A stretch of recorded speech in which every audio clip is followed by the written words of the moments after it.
Welcome to The Explainer. Today, we're going to unpack how artificial intelligence is really starting to change the game for assessment and feedback in the classroom, and more importantly, what it all means for you. So, we're diving deep into the powerful and, let's be honest, pretty complex world of AI in classroom assessment. We're going to move past the hype and really look at what this means for teachers and students. And it all boils down to one huge question. Can an algorithm ever truly understand what a student knows? You know, it's easy to frame this as a classic matchup, right? The nuanced, empathetic understanding of a human teacher versus the raw speed and data crunching power of an AI. But the real goal here isn't to pick a winner. It's about figuring out how these two can work together, and work together well. Okay, before we can even think about integrating AI to assess student work, we've got to get back to basics. We have to address two absolutely fundamental questions. Is it fair? And is it even valid? So let's start with the gold standard for any assessment, whether it's done by a human or an AI, validity. A landmark theory from 1989 totally redefined this for us.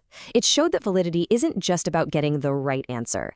No, it's about making sure the entire process, from the prompt itself to the final score, is meaningful, appropriate, and fair. Now, here's where it gets really interesting. A key part of this whole theory is the idea of consequential validity. This forces us to ask a really critical question. What are the real-world, social, and ethical impacts of these AI-generated scores on our students? Is this assessment creating new opportunities, or is it just reinforcing the same old barriers? Let's make this real. Consider the case of Maria Lopez, a teacher in London with a super diverse class.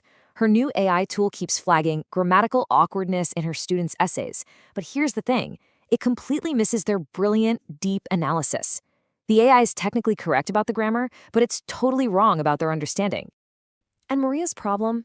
It's not a one-off, not even close. It's systemic. A 2019 review found that a staggering 68%, nearly 7 out of 10 of the educational AI tools they looked at, had zero built-in safeguards to prevent or even reduce bias. That means the burden of checking these tools for fairness often falls right on the teacher's shoulders. So it's crucial to get this. Bias isn't just one single flaw. It can creep in at any stage. You've got pre-existing bias, which comes from the societal inequalities already baked into the data we use to train the AI. Then there's technical bias, which is from the design of the model itself. And finally, you have emergent bias, which only shows up after the tool is out in the wild, interacting with different groups of students. All right, so now let's pull back the curtain a little bit. How do these automated grading tools actually work?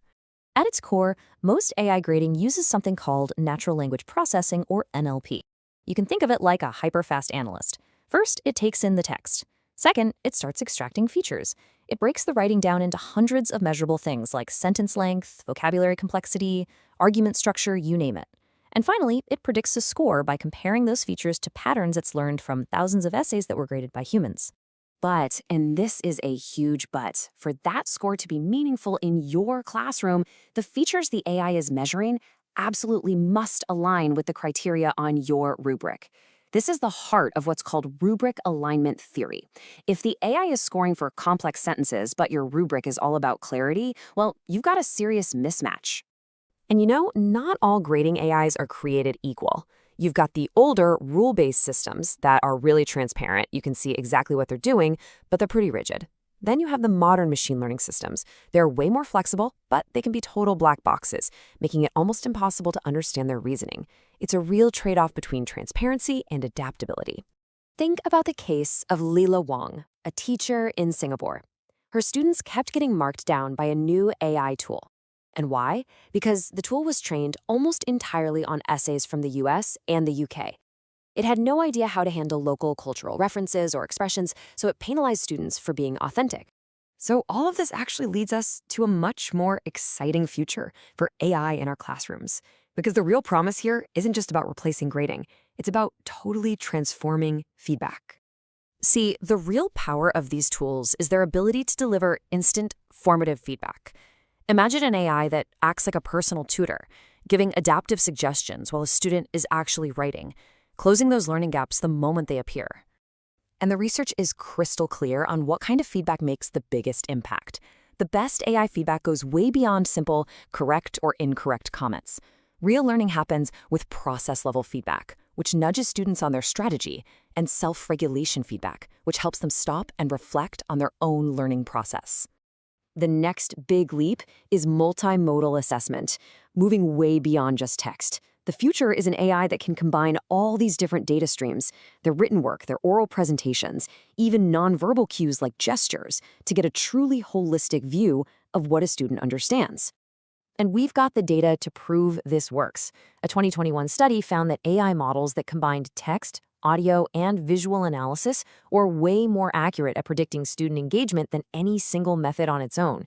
It's about seeing the whole student. So the big question is, how do we as educators bring all of this together in a way that's both powerful and, just as importantly, responsible?